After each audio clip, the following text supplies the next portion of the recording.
నిన్న మొన్నటి వరకు కూడా భారతీయ సమాజంలో భార్యల పరిస్థితి, భార్య అనేది ఇంట్లో 4 గోడల మధ్య ఉండాలి, తలపేసుకొని ఇంట్లో కూర్చొని ఇల్లు చక్కబెట్టుకోవాలి. ఇల్లు కూడా కాదు, వంటిల్లు చక్కబెట్టుకోవాలి. భర్తతో తప్ప ఏ పరపురుషుడితో కూడా మాట్లాడకూడదు. అలా జాగ్రత్తగా ఉంటేనే మరి పతివ్రత కింద లెక్క. భర్త బయటికి వెళ్ళగానే తలపేసుకొని ఇంట్లో ఒద్దిగ్గా జాగ్రత్తగా సంసారం చేసుకుంటూ, భర్త ఎన్నన్నా సరే, తిట్టినా తరినా సరే నోరు మూసుకొని పడి ఉండి, ఏదో త్యాగశీలివమ్మ మహిళ త్యాగశీలివమ్మ అనే పాటకి ఒక అర్థంలాగా బ్రత గడుపుకుంటూ ఉండాలి. చూస్తూ ఉండగానే కంప్యూటర్లు వచ్చాయి, ల్యాప్టాప్లు వచ్చాయి, ఇంటర్నెట్ వచ్చేసింది, జియో వచ్చేసింది, సెల్ ఫోన్లు, స్మార్ట్ ఫోన్లు మొత్తం చేతుల్లోకి వచ్చాయి. ఇప్పుడు చాలామంది మహిళలు ఎలా తయారయ్యారంటే, ఈ సెల్ ఫోన్లు వచ్చిన తర్వాత కాలేజీ కుర్రాళ్ళతో ప్రేమలో పడటం.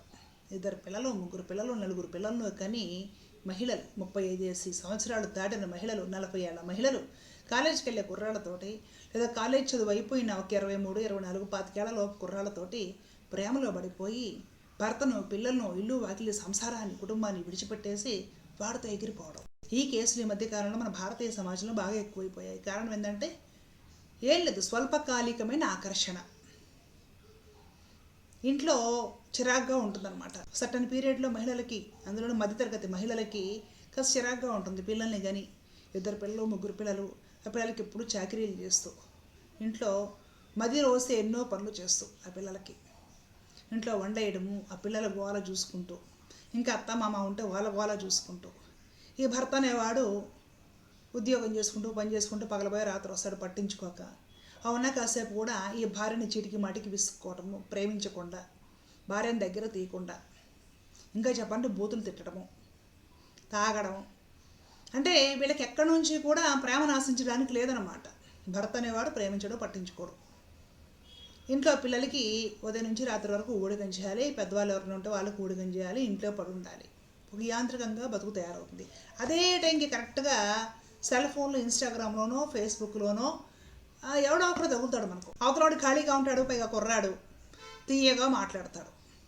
ఆ తీయటి మాటల వలలో పడిన ఈ 35 సంవత్సరాలు, 40 సంవత్సరాల మహిళ తాను కూడా 20 ఏళ్ల అమ్మాయిలాగా ఫీల్ అయిపోతూ ఉంటుంది. తన వయస్సు, తన పరిస్థితి, తన కుటుంబము, తనకి పిల్లలు ఉన్న సంగతి కూడా మర్చిపోయి అంత పీకలోతో ఆకర్షణలో పడిపోతుంది. ఈ ఆకర్షణ ఎంత దూరం తీసుకువెళ్తుందంటే, ఈ పిల్లలు, ఈ సంసారం, ఈ గోల అంతా నాకు గుదిబండ లాంటిది, హాయిగా బ్రతికే స్వేచ్ఛ నాకు కూడా ఉంది, ఇవన్నీ నేను ఎందుకు భరించాలి అని క్షణకాలం కనీసం పిల్లలు పేగుబంధాన్ని, ఆ పాశాన్ని కూడా మర్చిపోయి అందరినీ విడిచిపెట్టి వాడి కోసం వెళ్ళిపోతుంది.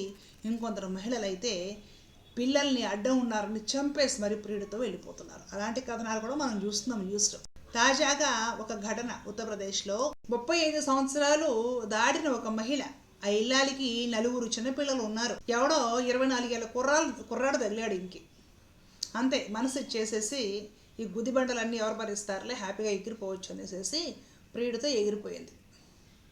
తర్వాత వాడితో ఉంటే భర్త అందరూ మొత్తానికి పోలీసుల సహాయంతో ట్రేస్ చేసి ఆవిడ అడ్రస్, ఆవిడ ఎక్కడ ఉంటుందో మొత్తం పట్టుకున్నారు. పట్టుకొని ఈవిడ భర్త, ఆ పిల్లలు మొత్తము ఆ అడ్రస్కి వెళ్ళారు. ఆ అడ్రస్లో ఆ పిల్లాడితోటి ఈవిడ కూడా ఉంది, ప్రియురాలు, ఈ పిల్లల తల్లి. ఈ పిల్లలు 4 ఆమెను పట్టుకొని వాటేసుకొని, అమ్మ నువ్వు లేకపోతే మేము బ్రతకలేము, మేమైపోవాలి అని చిన్న పిల్లలు తల్లిని వాటేసుకొని బోరమని ఏడ్చారట. సరే ఎట్లాగో కాస్త మంచిదిలాగే ఉంది, కరిగిపోయేసేసి ఈ పిల్లల్ని నేను పెంచాను నిజమే కదా అనుకొని అప్రియుడికి బాయ్ బాయ్ చెప్పేసి భర్తతోటి తిరిగి ఇంటికి వచ్చేసిందట. ఆ పిల్లల మొహం చూసి పిల్లలు ఏడుస్తుంటే 4 వైపులా పట్టుకొని వాటేసుకొని తల్లిని బోరుమని ఏడ్చారట. నువ్వు లేకపోతే, నువ్వు వెళ్ళిపోతే వీడితోటి మేము ఎలా బ్రతకాలి అనేసి. భారతదేశంలో మహిళలందరూ సిగ్గుపడి తలదించుకోవాల్సిన ఘోరమైన ఘటన ఇది. తల్లి ప్రియుడితో పారిపోతే పసిబిడ్డలు వచ్చి తల్లిని బతులాడుకుంటున్నారు. అమ్మా నువ్వు వీడితో పారిపోయి నీ సుఖం నువ్వు చూసుకుంటే మేము ఎలా బ్రతకాలమ్మా అని. ఆ దుస్థితికి భారతీయ పవిత్రమైన హిందూ సమాజం తయారైంది. ఈ పారిపోయిన మహిళ హిందువేనండి, అందుకని చెప్తున్నా. మరి ఆ భర్త పరిస్థితి ఏంటండి అంటే, భర్తకు తప్పదు. ఆమె ఒకరితో కాదు 4 పారిపోయినా సరే, 4 పిల్లలు ఉన్న భర్తకు తప్పదు. ఆవిడ ఇంటికి తీసుకొచ్చుకొని పెట్టుకొని నోరు మూసుకొని ఏలుకోవాలి. ఇప్పుడు ఈయనకి ఎవరిస్తారు? పిల్లల్ని ఎవరైనా ఇస్తారా? ఒకవేళ డబ్బుని ఎవరైనా చేసుకుని వచ్చింది 4 పిల్లల్ని చూస్తుందా? కాబట్టి ఒకప్పుడు భర్తలు ఎవరితోడైనా మాట్లాడితేనే సహించేవాళ్ళు కాదు. నువ్వు ఎలాగపోతే వ్రతవి అని బూతులు తిట్టేవాళ్ళు.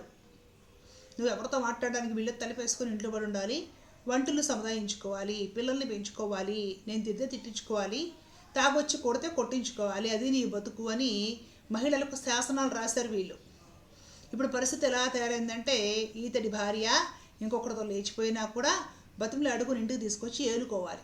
వేరే గతి లేదు భర్తకు, వేరే ఇంకెవరు పిల్లనివ్వరు, ఇంట్లో పిల్లల్ని ఇంకెవరో పెంచరు, ఆ పరిస్థితికి వచ్చేస్తుంది. కాబట్టి మనకి ఏమర్థం అవుతుందంటే భర్తలు కూడా అతి చేయకూడదు భార్యల విషయంలో. మేము మగవారమి, పురుషాధిక్య సమాజము, మేము ఏదో ప్రెజర్ పెట్టేసి అణిచిపడేసేయాలి ఈ మహిళల్ని, అణచడం మాకు ధర్మము, మా భార్యల్ని అన్నట్లుగా భార్యల గురించి అంత నీచమైన అభిప్రాయం కలిగి ఉండకూడదు. ఆ విధమైన ప్రవర్తన భార్యల పట్ల కూడదు. అలాగే మహిళలు కూడా చాలామంది క్షణకాలం ఆలోచించడం లేదు. సెల్ ఫోన్ ఉంది చేతిలో, స్మార్ట్ ఫోన్ ఎవడో ఒకడు తగ్గుతున్నాడు, కుర్రవాడు ఖాళీగా ఉన్నవాడు, వాడు తీయటి మాటల బుచ్చుల్లో పడిపోయి కన్న బిడ్డల భవిష్యత్తు ఏమైపోతుంది, వాళ్ళని కని ఈ లోకంలో తీసుకొచ్చింది మనమే కదా, వాళ్ళ ఆలనా పాలన మనమే చూడాలి కదా, వాళ్ళ జీవితం ఏమైపోతుంది, ఈ ఆలోచన ఉండాలి. దేవుడు పాపపుణ్యాలు ఆ విచారణ ముందు పక్కన పెట్టండి. ఆ విచారణ ఉన్న వాళ్ళు ఈ పనులు ఎందుకు చేస్తారు? కనీసం కళ్ళ ముందు ముక్కుపచ్చలారని పసిబిడ్డలు కనపడుతూ ఉంటే వీళ్ళని ఈ లోకంలోకి కని తీసుకొచ్చింది మనమే కదా, బాధ్యత మందే కదా, నా సుఖం నేను చూసుకొని ఎవరితోట ఎగిరిపోతే వీళ్ళని ఎవరు పెంచుతారు అనే కనీసపు ఆలోచన విచారము ఈ కాలం చాలామంది ఆడపుట్టక పుట్టిన తల్లుల్లో ఉండడం లేదంటే ఎంత దురదృష్టకరమైన విషయం అంటే ఏమైపోతుందండి సమాజము. ఇది ఆ భారతీయ సాంప్రదాయము. పని పాట లేనివాడు వాడెంత పనికి మాలినాడు కాకపోతే పిల్లల తల్లిని ఆశిస్తాడు, వాడంత ఎదవ కాకపోతే, వాడంత క్యారెక్టర్ లేనివాడు కాకపోతే, ఎంత సోంబేరి మెదవ కాకపోతే పిల్లల తల్లిని లేచిపోయి వచ్చేమని ప్రోత్సహిస్తాడు. వాడి దగ్గర పోతే జీవితం ఉంటుందా? మహిళలు ఈ విధంగా పారిపోవాలనుకునే వాళ్ళు ఎవరన్నా ఆలోచించాలి. పిల్లల్ని వదిలేసి భర్తను వదిలేసి ఎవడో కుర్రాడితోటి పారిపోవాలనుకునే మహిళలు ఆలోచన చేయాలి. వాడంత ఎదవ కాకపోతే పెళ్ళైన తల్లిని తీసుకుపోతున్నాడు, పెళ్ళైన తల్లిని తీసుకుపోయిన వాడు రేపు ఇంకెవరైనా తీసుకుపోతాడు, దీన్ని అడ్డం తొలగించుకుంటాడు. ఎందుకు చేయడా పని? ఈ సాహసం దుస్సాహసం చేసినవాడు ఆ సాహసం కూడా చేస్తాడు కదా. కాబట్టి మహిళలు కాస్త ఒళ్ళు దగ్గర పెట్టుకొని ప్రవర్తించాలి. మన తెలుగు రాష్ట్రాల్లో కూడా ఈ దరిద్రం ఎక్కువైపోయింది. పెళ్ళయ్యి పిల్లల్ని భర్తని పెట్టుకొని ఎవడో 20 ఏళ్ళోడో 22 ఏళ్ళు కుర్రాడు తగిలితే వాడితో లేచి వెళ్ళిపోవడం. డేటింగ్ యాప్లు వీటన్నిటిని నిషేధం చేయాలి. అసలు ఈ డేటింగ్ యాప్లు ఎందుకు? సోషల్ మీడియాలో ఆడవాళ్ళు మగవాళ్ళు కలుసుకోవాలా, డేటింగులు చేయాలా? ఏం నైతికులు అక్కర్లేదా సమాజంలో? అసలు డేటింగ్ యాప్లు ఎందుకండి? ఎట్లా బెట్టింగ్ యాప్లు తీసిపడేసింది గవర్నమెంట్, ఆ విధంగానే డేటింగ్ యాప్ల మీద నిషేధం తీసుకురావాలి. ఆడపిల్లలు మగపిల్లలు పాడైపోవడం అలా ఉంచండి. పెళ్ళయ్యి 2-3 పిల్లలు ఉన్న ఇల్లాళ్ళు పాడైపోతున్నారండి డేటింగ్ యాప్ల వలన. సంసారాలు కుటుంబాలు విచ్ఛిన్నమైపోతున్నాయండి.